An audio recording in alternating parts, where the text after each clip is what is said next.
पेड़ की गवाही। रोशन जीवन के अंतिम पड़ाव में था, इसलिए वह तीर्थ यात्रा पर जाना चाहता था। उसने अपने जीवन भर की कमाई एक जगह एकत्रित कर रखी थी।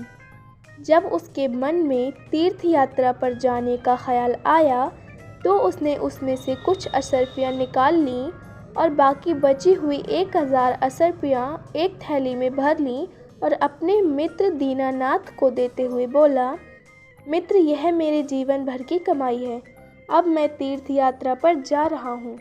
अगर मैं 1 साल के अंदर नहीं आ पाया तो तुम इन्हें किसी नेक काम में खर्च कर लेना। 1 साल तक ये अशर्फियाँ तुम्हारे पास मेरी एक अमानत है। अगर मैं आ जाऊँगा तो मैं आकर वापस ले लूँगा। दीनानाथ ने कहा, अब चिंता ना करें, मैं आपकी ये अमानत संभाल कर रखूँगा। आप बिना चिंता किए आराम से तीर्थ यात्रा पर चले जाइए। दीनानाथ की बात पर यकीन कर रोशन चला गया। इतना सारा धन देकर दीनानाथ का मन बदल गया और उसने उन सारी अशर्फियों को हज़म करने की ठान ली। 1 वर्ष बाद जब रोशन तीर्थ यात्रा से वापस आ गया और दीनानाथ के पास अपना धन लेने गया तो दीनानाथ ने धन देना तो दूर, रोशन को पहचानने से भी इनकार कर दिया और उसे बेइज्जत करके घर से भगा दिया। बेचारा गरीब रोशन अपने दोस्त की इस हरकत पर यकीन ही नहीं कर पा रहा था, लेकिन रोशन ने भी हार नहीं मानी और अपना धन दीनानाथ से लेने के लिए उसने बादशाह अकबर के दरबार में न्याय के लिए गुहार लगाई। अब दीनानाथ को भी दरबार में बुलाया गया, लेकिन दीनानाथ अभी भी रोशन को पहचानने से इनकार कर रहा था। रोशन के पास अपनी बात को साबित करने के लिए ना तो कोई गवाह था और ना ही कोई सबूत। सच्चाई का पता करने के लिए बादशाह ने ये मामला बीरबल को सौंप दिया। बीरबल ने दोनों से दोबारा पूछताछ की, लेकिन दीनानाथ अपनी बात पर अटल रहा। बीरबल ने रोशन से पूछा, तुमने किसके सामने अपना धन दीनानाथ को दिया था? हुजूर, बस एक आम के पेड़ के नीचे मैंने धन दिया था और कोई गवाह नहीं था। इसका मतलब तुम्हारा गवाह आम का पेड़ है।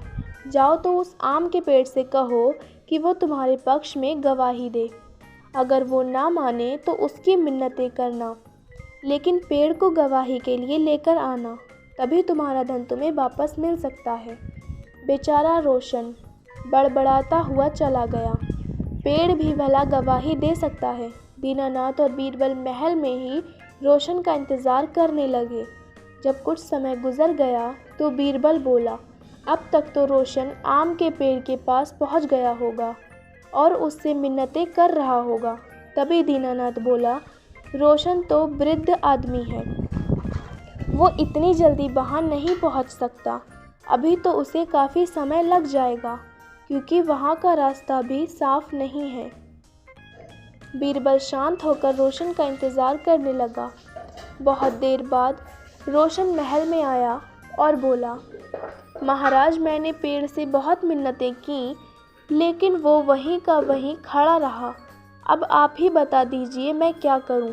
बीरबल ने रोशन को आश्वासन देते हुए कहा, तुम चिंता मत करो, पेड़ तुम्हारे पक्ष में गवाही देकर चला गया।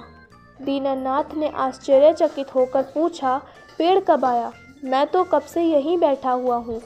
बीरबल बोले, दीनानाथ, जब मैंने तुमसे पूछा था कि रोशन उस पेड़ के पास पहुँच गया होगा तो तुमने तुरंत इनकार कर दिया।